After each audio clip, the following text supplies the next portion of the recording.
ආයුබෝවන් යාළුවනේ ඔයාලට කොහොමද ඉතින්? අද හදන්න යන්නේ අපේ වත්තෙන්ම හොයාගත්ත රසම රස කෑමක්. ඉතින් අද කියලා දෙන්නේ දිය බුලත් කරියක් කොහොමද රසට හදාගන්නේ කියලා. දිය බුලත් ඒ වගේම දිය තිප්පිලි වතුර ගස් කියලත් මේ පැළෑටිය හඳුන්වනවා. මේ පැළෑටිය ආයුර්වේද වශයෙන් ගොඩක් වටින පැළෑටියක්. ඉතින් ඒ සම්බන්ධ විස්තර පහලින් දාලා තියෙනවා. ඔයාලට පුළුවන් කියවලා බලන්න.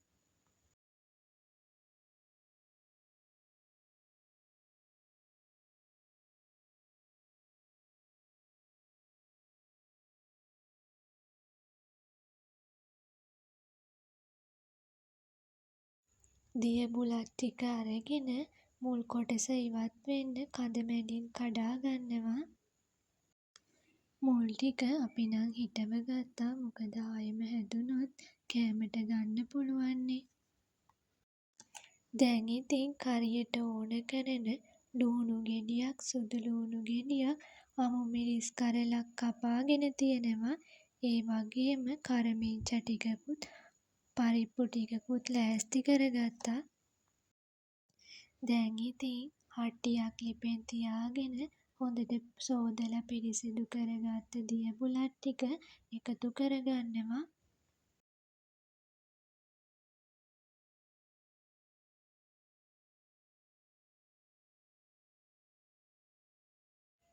ඊළඟට අපි තියාගත්ත පරිප්පු ටිකත් එකතු කරගන්නවා.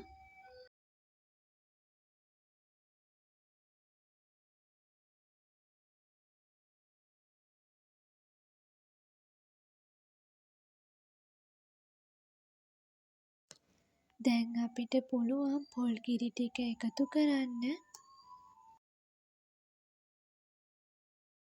ඒ වගේම කපලා තියාගත්ත සුදු ලූණු, රතු ලූණු, අමු මිරිස්, කරමිංච ටිකත් එකතු කරගන්නවා. දැන් ඉතින් මේක හොඳට හැදිගා ගන්නවා.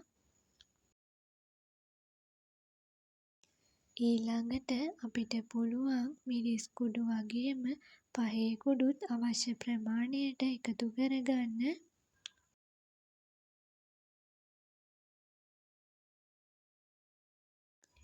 දැන් අපි ලුණු එකතු කරගන්නවා. ලුණු එහෙම එකතු කරගෙන ඔන්න අපි මේක හොඳට කලවම් කරගන්නවා. ඊට පස්සේ මූඩියකින් වහගෙන මේක හොඳට පිසගන්න ඕනේ. දැන් නම් අපේ කරිය හොඳ ගානට ඉදිලා තියෙන්නේ. එහෙනම් ඉතින් ඔයාලටත් පුළුවන් දිය බුලත් කරියක් හදලා රස බලන්න. ඒ වගේම අපේ වීඩියෝ බලලා ඒවයේ අඩුපාඩු එහෙම තියෙනවා නම් කමෙන්ට් එකක් දාගෙන යන්න. එහෙනම් අදට වීඩියෝ එක මෙතනින් අවසන් කරනවා.